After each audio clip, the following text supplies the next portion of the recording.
it starts to become a lot easier to not care, to not give a fuck about what other people are doing. I'm entering my final year of school ever. I'm a senior in college at this point, and after 16 years of doing school, I want to share the greatest pitfall that I've come to learn to overcome in my time being in school. So if you're in middle school, high school, college, no matter what it is, you must learn to be aware of this trap and how to not fall into it. And that's really FOMO, the fear of missing out. I wish someone had told me this shit when I was going through high school, when I was trying to grow as a person, when I was going through my struggles. This would have helped me so much and not being caught up in this fear of missing out on things. So we're going to talk about my experience, what I went through, and exactly to gain an understanding as to what FOMO actually is and how to overcome it, how to kill it, how to not let it affect you.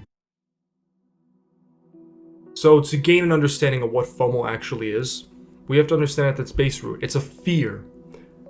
When I was back in college as a freshman, I remember being in the weekends, I would be in a mode where I wanted to improve myself, I wanted to grow because I was always shy, like I've said so many times in the past. I wanted to grow as a person, I wanted to meet new people, make new friends. But the thing is, like, when it would be those Friday nights, those Saturday nights, I felt like I had to be doing something. I had to be out and about, whether it was being at a party, whether it was meeting new people at some sort of social event. I felt like I had to, and it felt like this weight was on me. And whenever I wasn't out and about, whenever I was simply alone, in solitude in my room, it would feel wrong. I would feel fear in my body. I didn't know it was fear, but it felt like discomfort at the time. And it translated into me being like a slave to needing to be around other people. And when other people would be doing things, especially with it being at college and there's so many people of your same age group, your peers, you feel like you're drawn to that. And this manifests in all areas of life, not just college. We've began as humans as in tribal times. We had to be hunters and gatherers to get food. And if we weren't in a group, we weren't able to operate that way. And if we were out on our own in the forest or something, in the wild, we would die. Our survival depended upon being around other people. And since humans have evolved so quickly, that we've translated that fear into social status. So if like we get rejected in some way, it feels bad, it feels fearful because it equates to death. But the thing is, we're not dying here when we're alone, when we're outside of the group. So we have to approach this fear in a healthy way so that we can feel more authentic, more confident, more rooted in our values, so that we can live life on our own terms and not based on fear of what other people are doing.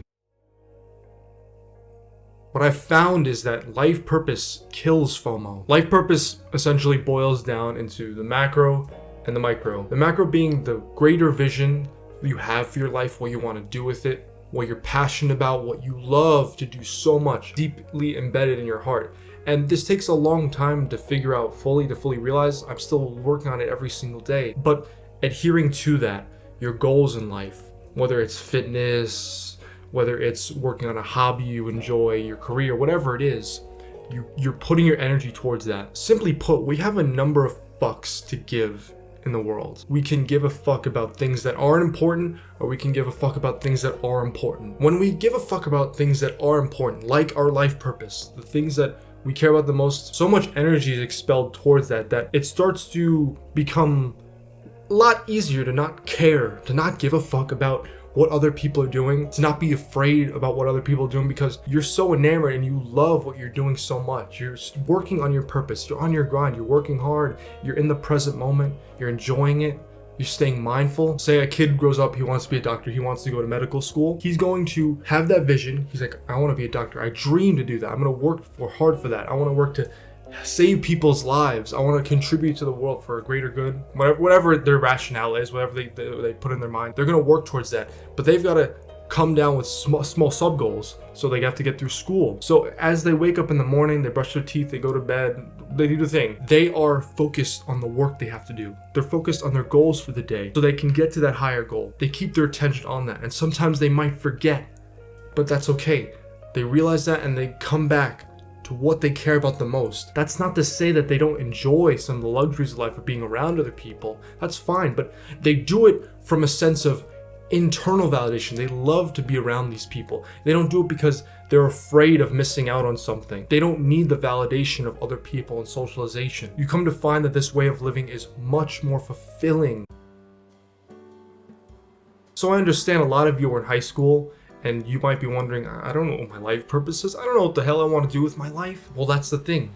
If you dedicate your time to figuring that out, that's more than enough. Simply going to the gym and working out, wanting to become bigger and stronger, wanting to improve your running time, your cardio, whatever it is, or if you want to work on a hobby, do that, dabble on the internet, playing around with the buffet of life, that everything it has to offer, and figuring out what you like, what you don't like. It will all make clear to you what matters most to you. Let's walk through a scenario right now. Just like with the doctor example, you wake up in the morning for high school, you get on the bus, you go to your classes, then you come home. You can go on Discord and play video games with your friends. You could ask your friends to go hang out or something. You can enjoy that.